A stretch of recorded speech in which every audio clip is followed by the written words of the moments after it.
Hi everyone, and welcome back to the Cyberhaggis Man-Mutton interface. So this week, thanks to our friends at Fully Cycled, I've got a giveaway for you. They've sent me a range of their miniatures, and I've got little Scully there just in the front, just for scale purposes. I'm just going to go through them all and then tell you how you can win them at the end of this section. So, we've got female Paladin. She's about the same size as Scully there if you put her on a base. And just focusing on her. That's awesome. And then we have got a little Hydra, tiny Hydra. Look at him. Isn't he cute? Could have a pet or a companion for one of your adventurers. I mean, even at this scale, look at the detail on that. That's really cool. That's awesome. I like that. And next we have got a Ranger, Elf Ranger. A bit bigger than Scully's. I'd say she's probably like 32mm, a bit more heroic scale. I mean, there's a 3D printed arrow on there. I mean, that's just crazy. Look at that. Look at that. And then she's got like the scale armor and stuff. That's pretty good. And next up we have got a Cleric. Always got to have a Cleric in your party. So he's got some sort of symbol on his shield.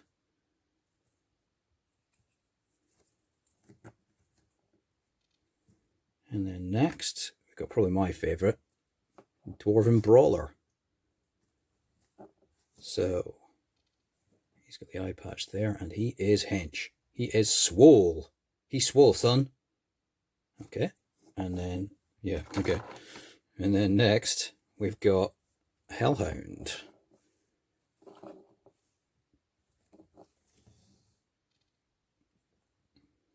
Lots of detail on him. He's really nice. And then something a bit different, something a bit a left field. Snowman Mimic. I don't think I've ever seen anything like this guy before. That's such a cool model. Something a bit totally different. And then finally, pièce de résistance. A giant spider, and I mean giant. He absolutely towers over Scully there. Look at that. He is huge. And as with all the others, loads of detail. You wouldn't think that was a 3D print. It's so cool. I like him a lot. So what we're going to do is we're going to split these into 4 different groups. We're going to have the Paladin and the Hydra, or Pet Hydra. We'll have the 3 adventurers, and we'll have the 2 monsters, and then 1 lucky person is going to win the giant spider. So all you have to do to win these is to like and subscribe, leave a comment below. It can be anything you want. The Cyberhaggis is the most amazing person on YouTube you've ever seen, would be a good one, for example. And then next week, I'll pick 4 names out of the hat, and you'll all be walking away with some of these lovely fully cycled models. So go and check out their full range. Like, subscribe, and leave a comment if you want to try and win these models. And we'll go on to the video now. Thanks for listening. Hi everyone, welcome back. I'm Pete, aka the Cyberhaggis. This is my painting desk, or as I call it, the disaster desk, because as you can see, there's too much stuff going on, and there are far too many projects going on at once. So today we are going to try and get some of that backlog done with some painting. So if you watched my last video, you'll have seen that I got these 2 amazing models from Fully Cycled. So we've got Harpy here, we've got Bone Golem. Now these 2 I have cleaned up. Really didn't need a lot of cleaning up. There was a couple of strands of resin, a couple of bobbly bits, but I mean really it took seconds to get rid of it. I've given them a clean up in some soapy water. They're 3D prints. I don't even know if they needed that done. force of habit really, more than anything. There were some sort of little dusty, resiny bits caught in some of the detail, so I guess it can't hurt.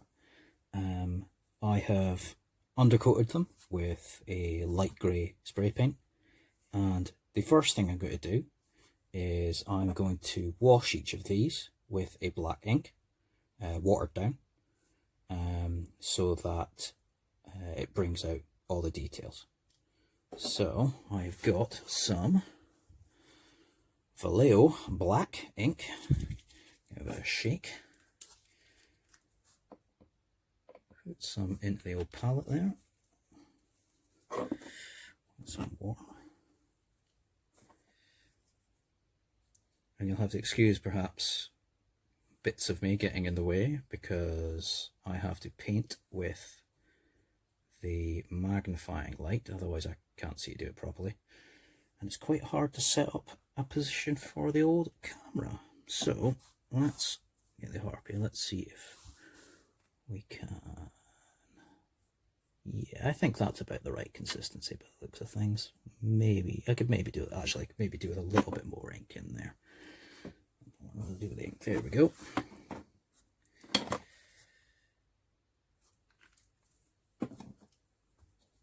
Mix.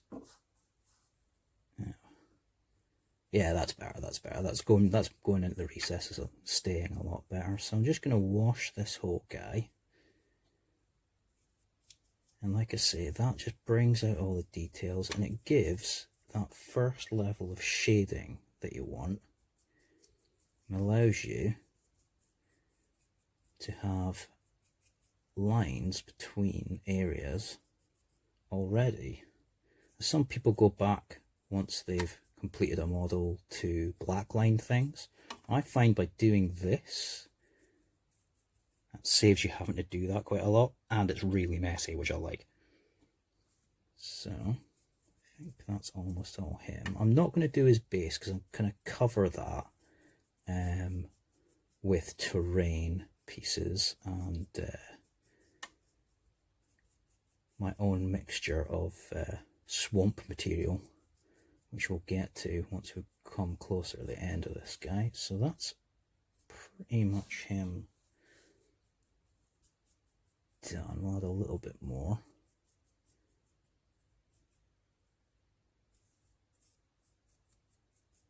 And as you can see, that's brought out a lot of the detail, and it allows you to paint that detail much easier later on. Let's stick him on one side. Let's grab the Bone Golem. Lovely model. We'll just do the same with him. Oh, I've picked up a fragment or something there. Let's get that off. Just do it from the top initially, because that'll allow all the inky goodness to run down. Looks like I might need to make up a little bit more because I'm running out. I've used quite a lot in the harpy there. More ink there. Some water.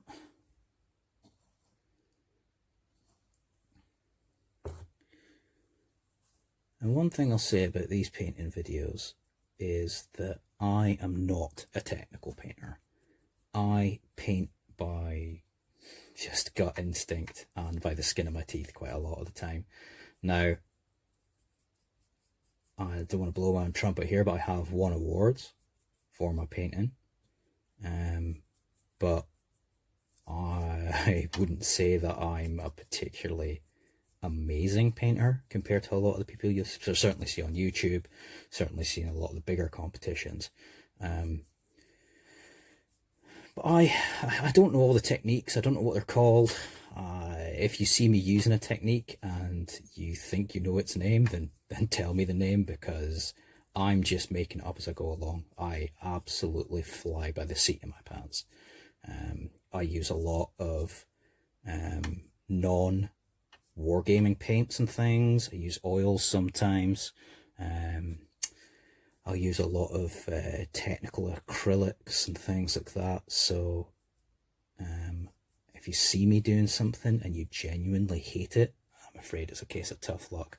For me, miniature painting is an art, and it's not something that I do from a very technical standpoint, it really is all just gut feeling for me, and that's the way it's always been, and it's the way I like to do it. So that's pretty much him done, I think. It looks like the ink's sitting where I want it to be. You can see it's brought out all the details nice there. And we'll just set these guys to one side.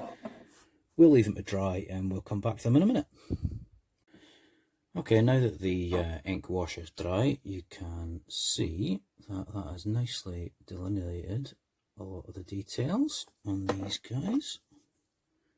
So the next thing I'm going to do is I'm going to paint all the white details on the golem, which, considering he's bone, is going to be the vast majority of him. Now, I've got a wet palette here. I am pretty new to using a wet palette, I've got to admit. Recent convert. In the kind of weather we're having at the moment, I think it'll be a bit of a bonus to use. Save the paint drying out quite as quickly.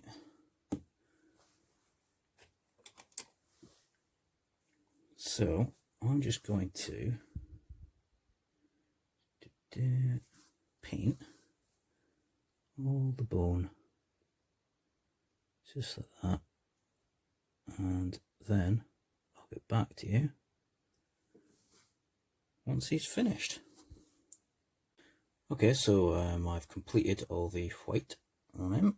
There you go. It doesn't have to be particularly neat at this stage. I've slipped across a couple of lines there. It doesn't make a huge amount of difference if we put another shade onto him. So I've got some raw umber, and this is an example of what I was talking about earlier. Don't necessarily use wargaming paint all the time. Nice to mix things up now and then. Now this is really sort of thick stuff. You don't need a huge amount of it. I tend to water it down. So maybe 2 to 1. And then once it's done, it gives you a nice bone colour, and then you can highlight up from that. So, let's see if I've got the consistency right there. No, it needs be a little bit more watered down than that.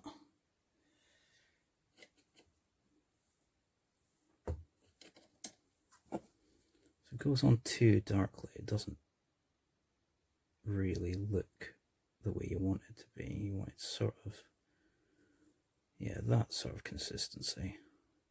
You can see that there. Now this stuff, it's a little bit like the Games Workshop's new paints. The oh, what are they called?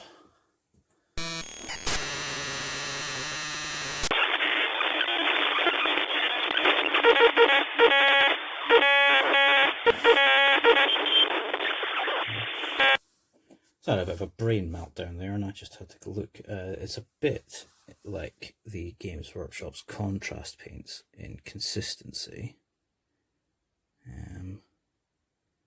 which means that some of the white comes through as you're shading it. And I think you probably could at this stage, once you've completed this shade, you probably could just leave it. Probably could just leave it and you wouldn't have to do any highlights, but I like to do a couple of highlights after this, just to bring out the details a bit more. Let's just complete his arm here. Again, you don't have to be too neat at this stage because this colour won't go over the black so much that the black doesn't show through. And covers all the white very nicely. So, because it's still a bit wet, it's a little bit shiny there, but you kind of get the idea of that. I will show you that once he is complete. It does take a little bit longer to dry than a normal wash does, but I will see you shortly. We're back, and that's all dry now, so here's the golem. I think that looks quite good for bone. I mean, you could just stop there if you wanted, but I think this guy's got a lot of detail on him. I think it'd be a shame if you just stopped there. So I've used this technique before on some Games Workshop skeletons, and this is what I'm hopefully going for. This sort of look. And to do that, I've got some Army Painter skeleton bone. Now this stuff tends to be a bit gloopy, tends to be a bit transparent when you first pour it out, so you need to give this one a good shake. And what I'm going to do is I'm going to mix it with some of the raw umber that I used before. I've already got some on my wet palette there, and I'm just going to see, it's a bit blocked up. Give it another bit of a shake, I think. And then put some out under there. That's actually come out quite nicely that time. And I'm going to just mix a little bit of these two together. You don't need a whole lot of the raw umber. Unfortunately, it tends to come out in big blobs. What you want is you want to sort of try and get the first layer to be as close to that sort of colour that you've got after this wash. I think that's pretty close. Maybe could do with a little bit more of the skeleton bone. A bit of water in there.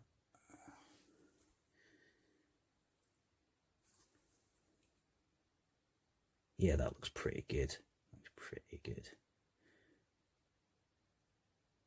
So what I'm going to do is, I think you'll notice that I painted that on there somewhere, sort of maybe a little bit more unobtrusive. You don't want to really start out painting like the face or anything, a focal point, if you're not sure what colour it's going to go on. So I just tried to do it somewhere that, you know, just on the knee there. And I'm just going to go around the whole guy and I'm going to highlight him. And what I'm going to do is I'm going to leave some of these darker patches, not highlight them, so that they look like imperfections in the bone, or cracks or whatever. You don't want him to look brand new, obviously. He's a golem made out of skeleton parts. And obviously, just go over the raised areas. Don't go into any of the cracks. And let's just, what I'll do is I'll finish off painting the skull, the head skull, should I say. He's got loads of skulls on him. And show you what I mean by what I'm doing. His teeth.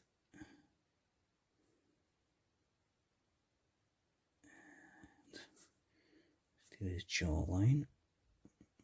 Now, I do have a miniature holder, but I'm not that used to using it yet, so that's the one I've got. It's another 3D printed thing. I'm sure actually one of the inserts would go on there. So what I'll do is I'll plonk him on there during my little excursion away. But you can see there, hopefully, that I've highlighted the skull, but I haven't done the whole of the base of the head, so that I'll leave some imperfections. And then I'm going to do the whole of his body like that. Then I'll come back and do another couple of highlights. So we'll see you in 2 seconds. Okay, that's the first stage of highlighting done. As you can see, I've left some darker areas on the bone themselves. And when I do the next stage of highlight, I'll make some lines around those areas as well, really make those sort of bits pop out a bit, make it look damaged.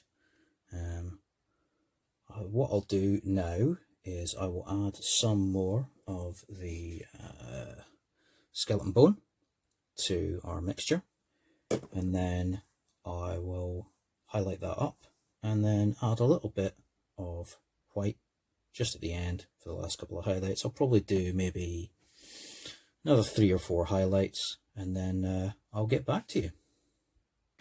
Okay, that's all the highlighting completed. So I've also tidied up some of the splodges I put into the gaps.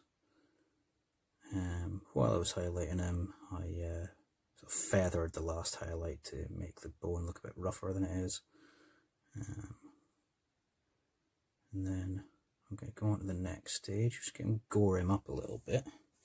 It can look even worse than he actually already is. So I'm going to use 1 wash, 1 ink, and 1 sort of technical paint. So I've got Armor Painter Quick Shade, Red Tone, and that's going to be my first layer because that's a sort of more subtle wash. Then I'll use a little bit of just Gaming Red, make it a bit brighter, and then finally I'll add some Glistening Blood. You want to take it easy with this because it can look a bit unrealistic if you put too much on, but just a little bit's usually okay. So I will take some of the red tone. Now you can't use the wet palette for this because the inks tend to just seep through it. A little bit more than that. So you need to be quite subtle with this one. You don't want to go too overboard. I'm just going to put some into some of the gaps. I think maybe around some of these skulls. And that actually is quite a good little, that's pretty much what I'm going for. Put some around his mouth, wipe some of that off.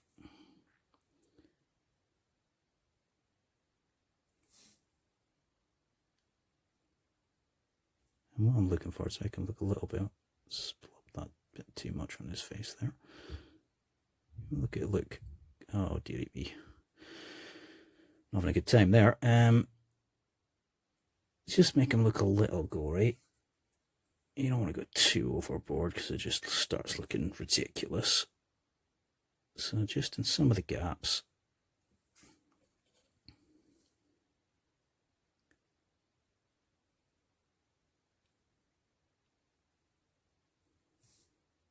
Just around where you want it to be seen. Just make him look like he's been put together in a gory, horrible mess of bone and body bits.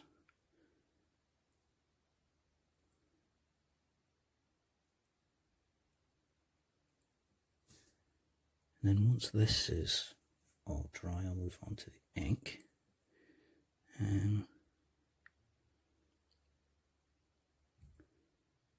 This is one of those weird ones where you kind of have to be messy but careful at the same time so you don't go too far.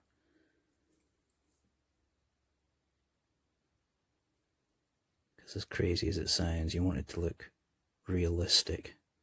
As realistic as a Bone Golem can be.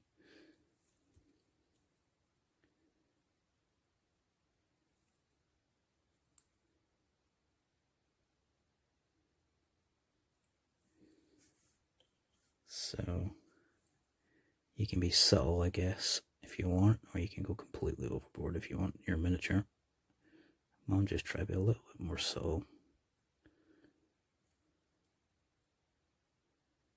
You really don't want to go over all the hard work you've done on the highlighting and stuff either. I mean, if you wanted, you could have just stopped at the highlighting phase there, moved on to his base. One of the things you could do, I guess, is add maybe a glow into his eyes. I don't think I really want to do that. I quite like the sort of dead soulless look that he's got going on. A little bit off of that because it looks like he's got blusher on now.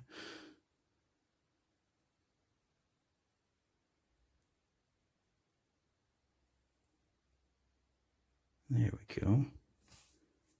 I think I'll probably stop there.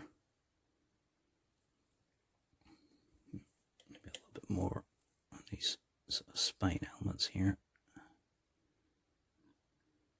If some runs into the gaps, well, it doesn't really matter. Into the crevasses, because that just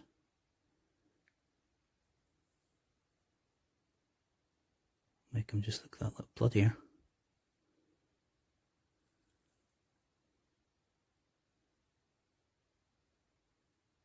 I'm going to pull some lines down, make it look like the blondes run a bit.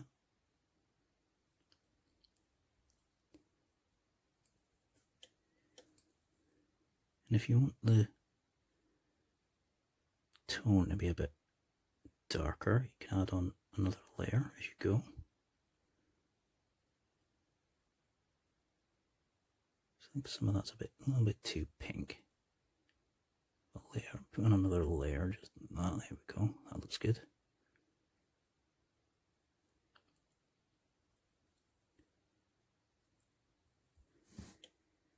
The good thing about this stuff is it actually dries relatively quickly. So that first layer I've put on, like around his spine here, is actually already dry, so that's good, so I can go over that again.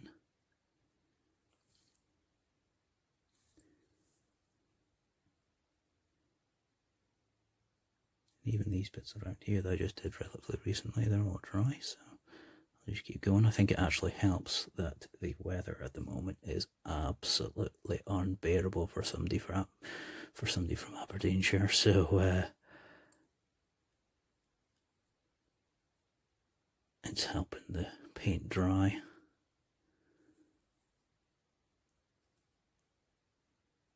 Now sometimes what I would do, depending on how quickly I'm working, I would actually take a hairdryer and give the miniature a bit of a blast to dry off the layers of paint. I'm not doing it on this guy because he's a resin print and I've never worked with a resin print before, so I don't know how well he would take to having a hairdryer blasted on him. I don't know if he would distort out of shape. If anyone wants to tell me in the comments, tell me I'm being paranoid or whether I'm spot on, because I genuinely do not know.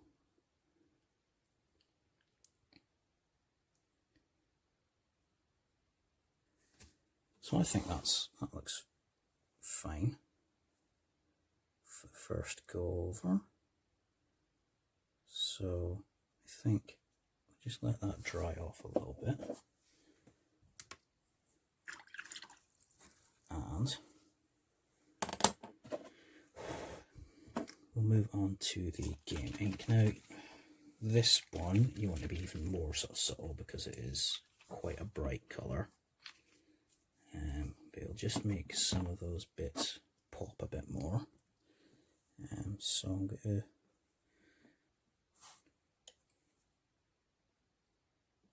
get that to focus. There we go. That's far too much. You might want to water this down a bit. Let's see what happens when I put it on. Yeah, no, I think I'm going to water that down just a tad. There's a lot of pigment in this one, which is a good thing. And let's just put in some of the gaps there. Make it look a bit bloodier, a bit gorier.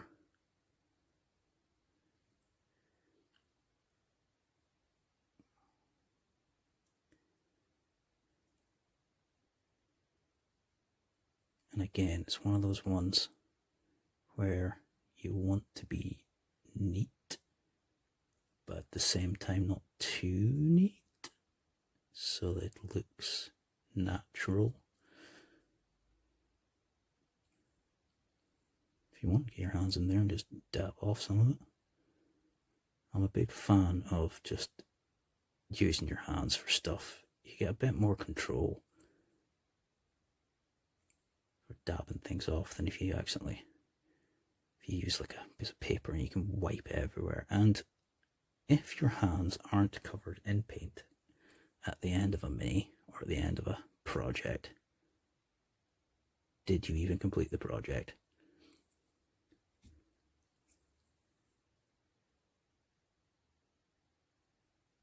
It's a bit too much, so we can get some of that off. Tease in the next bit. There we go, that looks good. Oh, that is far too much. There we go. And if it does look like you've gone maybe a bit too far, well, what you can do is, well, I'll show you, because that's way too much. For example, that just looks a bit daft. What I can do is, just around here, I can go back with some of the tone and just tease it out a bit more. Make it try and look a bit more natural. And again, just streak some of it down if you want.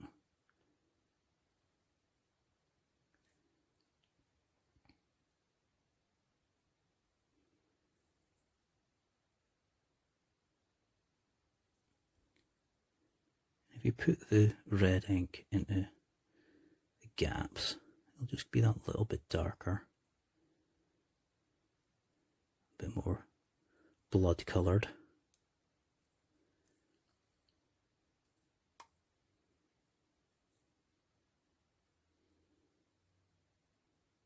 Like I say, you don't necessarily want to go overboard. Oh, a bit out of focus there, my apologies. You don't necessarily want to go overboard with this. Subtlety can be the key to these sorts of things.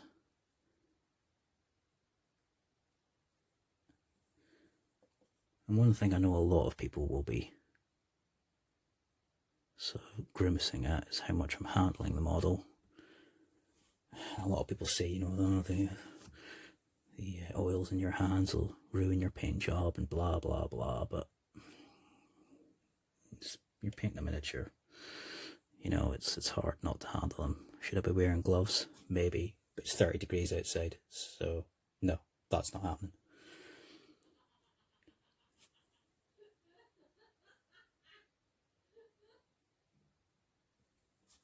The other half found it funny, even if you didn't. Right, so the next thing I'm going to do is I'm going to use this glistening blood war painter, I believe. Games Workshop has their own one. I don't know what it's called. I imagine probably Blood for the Blood God, something like that. And you can see that. Let's bring that closer. It's sort of thick, gloopy mess. It does look quite blood-like. And this will be my last layer for this dude. Again, it's up to you where you stop. I mean, do you want to stop there, where it's, you know, a bit more subtle? Oh, I meant to go back and actually do that tone first. Bit of tone on his back that I made it a bit too bright. So, oh dear.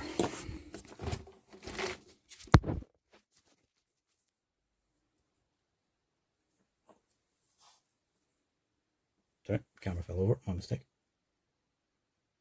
Just pull it out a bit because the tone's a little bit more subtle.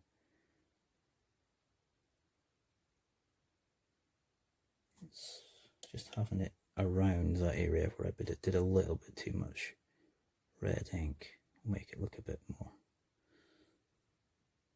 realistic. Maybe put a bit in there as well. There we go.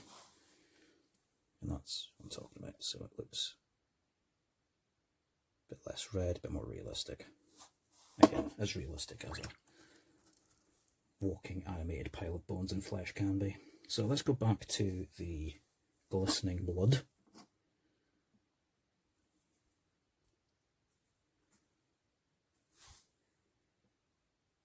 And this, you do really have to be careful with because it is a little bit darker.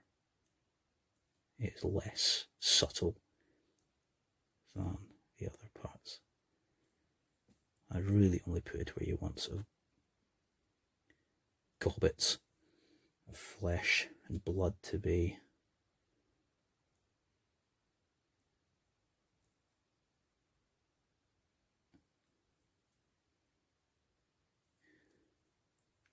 Definitely put some up here because that already looks quite bloody and fleshy.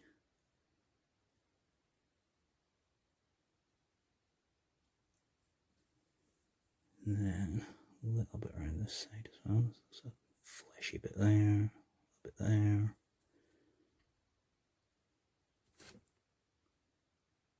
Shifted you again. I'm sorry.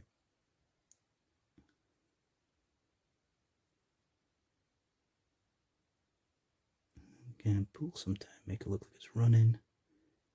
Put some in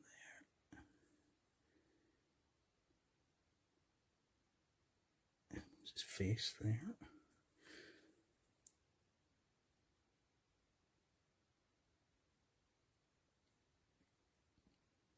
And I think that's probably enough. So, that is the main body of the Bone Golem done.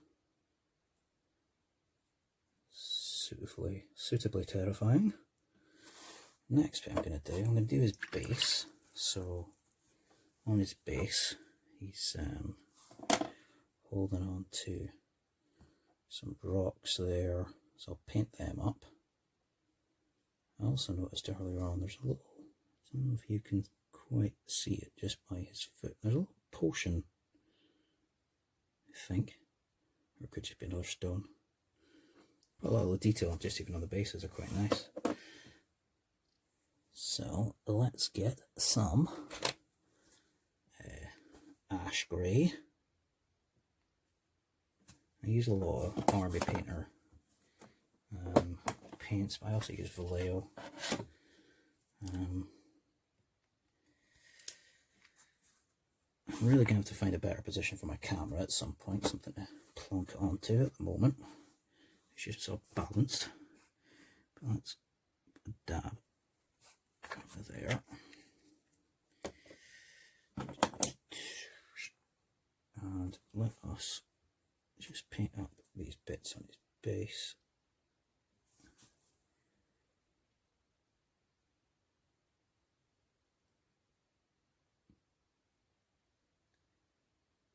It's maybe a bit too thin. That's another thing that you see quite a lot of people saying in painting videos. You know, what consistency should the paint be? And they say things like, oh, the same consistency as milk. What consistency is milk? Milk's essentially the same consistency as water. You can paint with water. Just use whatever consistency you want, I guess. Thinner is better, but there is a limit.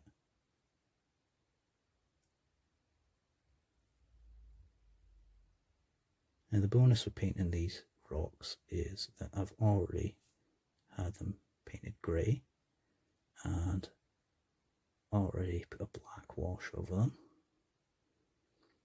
so already mostly where you want them to be. The only real thing is covering up any sort of bits you've gone over when you were doing the highlighting or doing the shading of the actual skeleton himself, the golem.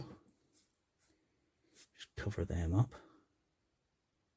There's a bit just there I can see we're gone over onto the rock, but for the most part I think I did quite a neat job there. You see that paint there was just a little bit too thin, but that's fine.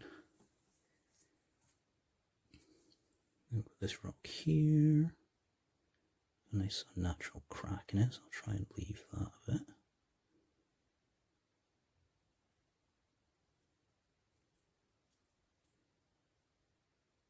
And then after this, I'm going to glue on some of my swamp effect that I've made myself.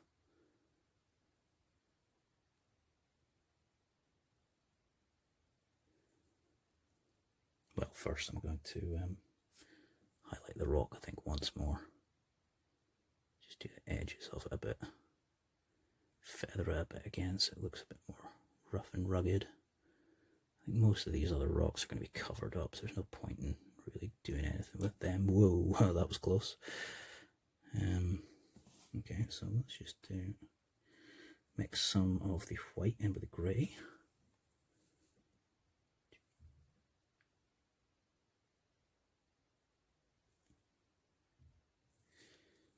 Go along and just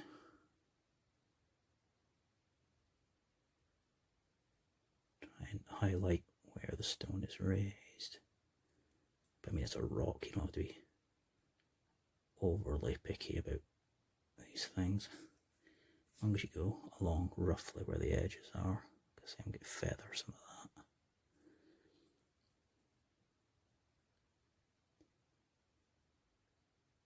And there we go, just round the back of this one, I think. And that's pretty much it, I think. I don't spend too much time on just molded rocks. So see, I've just sort of done a basic highlight on them, just pick them out a bit. And then I've got my non-patented swamp effect. So what this is some lizard substrate, or tarantula substrate, pet substrate. It's coconut fibre. I've put some black paint in there and mixed it through, but left some of it, as you can see, the natural colour of it. I haven't completely covered it with the black, and it's kind of crumbly in consistency. And I'm going to glue, my big pot glue.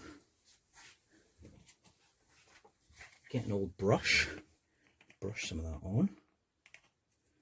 The glue, that is.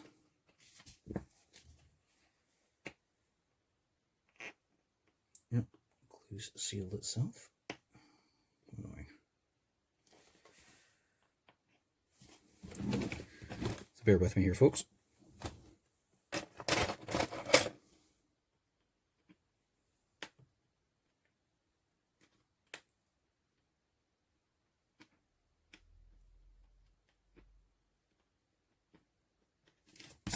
There we go. Right.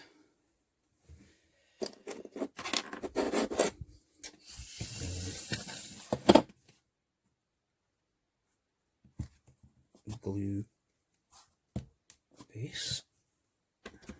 Let's find one of my old brushes. Oh, that feels like one I've used for glue before. Fantastic. A little water into it just to make it flow a bit better. And you can use any old PVA for this. I tend to use sort of stronger wood adhesive stuff, kind of stuff you get from DIY stores, simply because it's got a bit of a higher tack to it. But I mean, if you want to use any cheap old PVA, whatever you can get your hands on, it's not a big deal.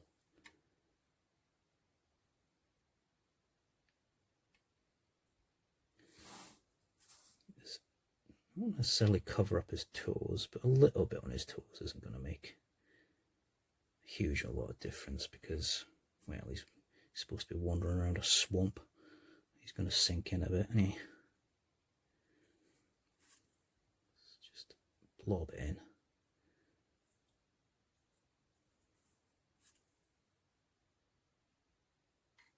I will say, as much as I love these 3D printed models, it is a little bit fiddly to get in amongst some of the details, simply because it's a one piece, and that can make it difficult to cover up that rock.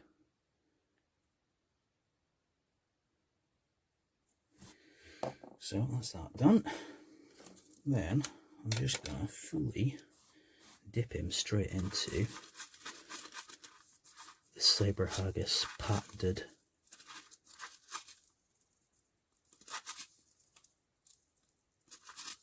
swamp texture.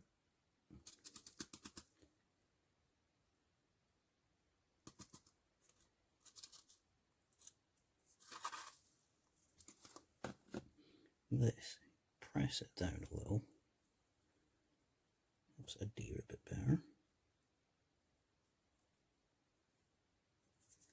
If you've got anything like around the edge here, like you can see around the edge it hasn't really taken, just go back in with the glue and blob on some more. It does tend to not like going on the edges for whatever reason. Oops. And just again, just scoop them straight into there. God, I'm handling them all. Ooh.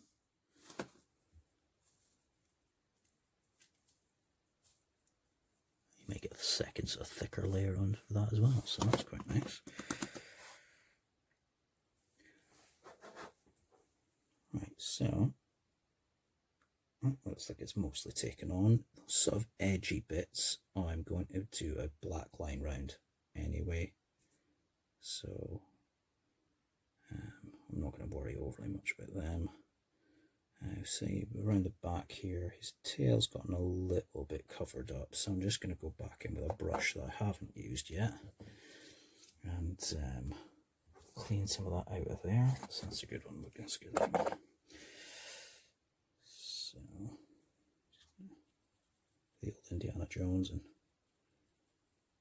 so that same with his feet. Just take some of that right from under his feet. Taking off a useful blob there.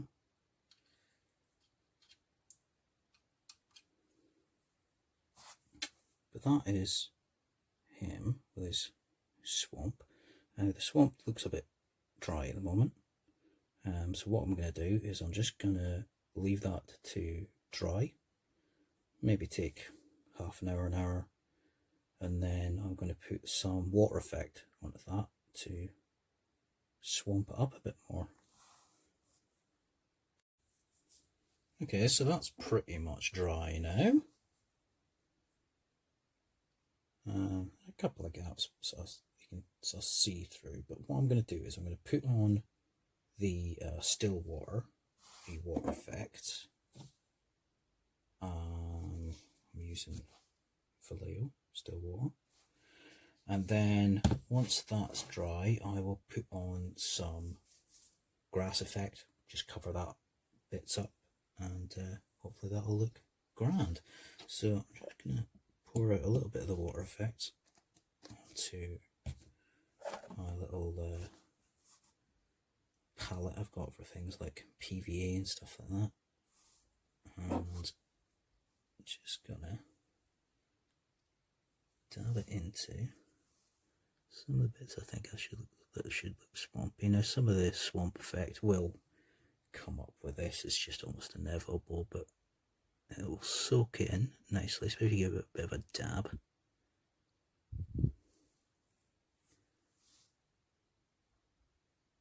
And if you want to, which I think I will for just around here, I will apply a big blob just directly on his base. Oh, some sort of horrible gloopy bits come off there. Grab that off.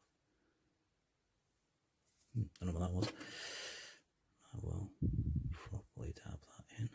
It's still there, how annoying. There it is, there we go. And I will dab that in. Mush it around a bit.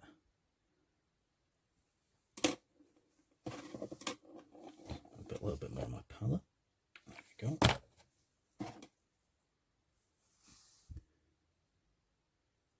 You make it patchy, it's a swamp. You know, it's not going to look neat or follow any particular pattern other than that of swamp. And I guess you don't have to use water effects for this. I guess you could use some gloss varnish, as long as it sort of gets that sort of swampy, wet look.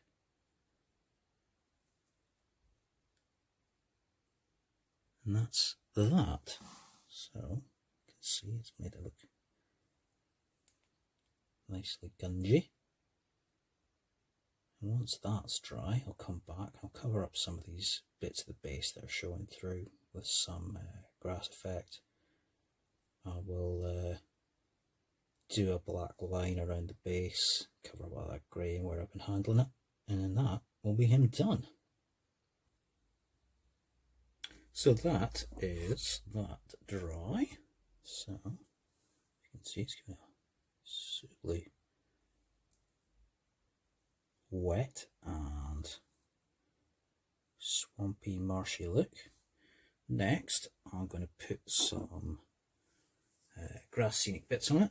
So I've got some tufts and a big old tub of dry grass. So I get all my, or most of my scenic stuff, I get them from Serious Play. It's muddy, dead, static grass. So not going to do anything fancy here. I'm literally just going to stick a couple of these bits on, stick some of the grass on. So I'll select, I think, some more medium bits. And there's a bit of base just showing through just by his foot there. I think you can just sort of see it, so I'm going to cover that up. I'm going to put that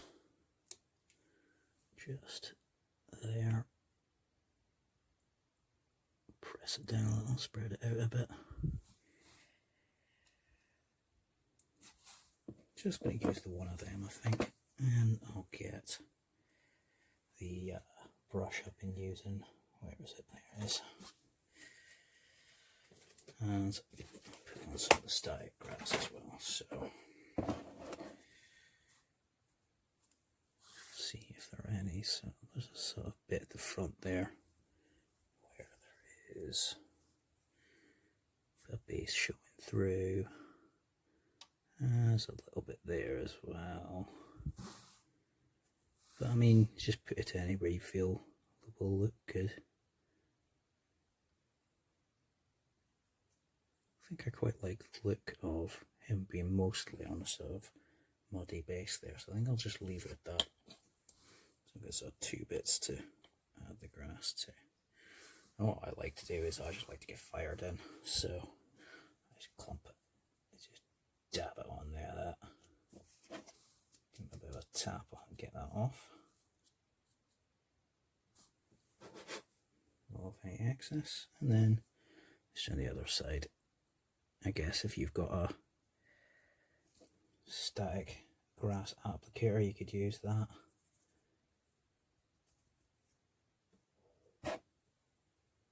That's that done. You might put some a little bit around the grass tuft because it looks a little bit odd just out there on its own with that. Just dab it around. Doesn't matter if I get any on the tuft itself. Just ram that in there. Go on. Tap off the excess. My hand's right in the way there. That wasn't a great shot, was it? So maybe it needs just a little extra sort of random patch, make it look a bit less a little bit more patchy.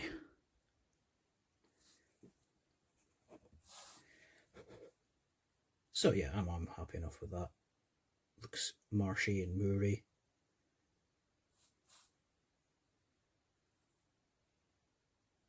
I don't think it needs more than that. Let's just leave it at that. Go with your gut instinct. And then next, I just need to tidy up the edge of the base. So I'll just get some black. That just going to use it straight out of the pot. You shouldn't do that. Oh, it's breaking so many rules. Do what you want. It's painting, it's art. And I'll just go around the edge there and just pick out any grey bits of the base that are showing through.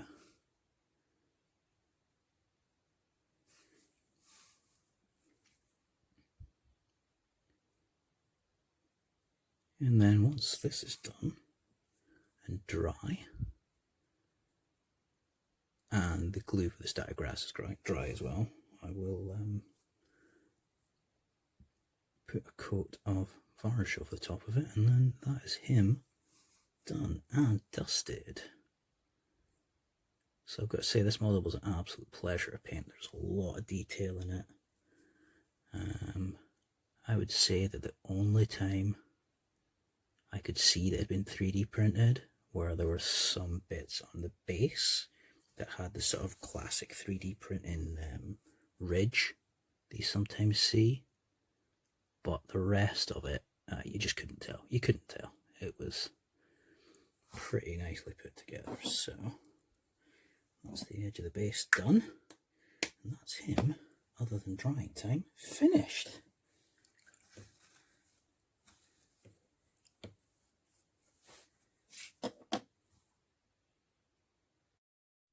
So there he is, finished and ready to terrify the citizens of Bloodmoor. I wouldn't say it's like 100% my best work, but I think a lot of the details on the model really speak for itself. So I had a really good time painting it. It's a really enjoyable model. I think I will either get to the harpy or the 2 snakes on my next video, so I hope to see you there. Bye!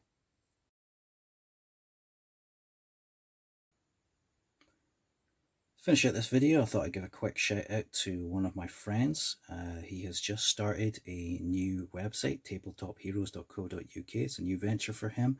He's a long-time wargamer, and he's got a lot of new products on his site. So he's got things like Walking Dead, scenery and terrain, hobby accessories, board games, some pre-loved stuff. So yeah, feel free to go and check it out and help out a fellow wargamer.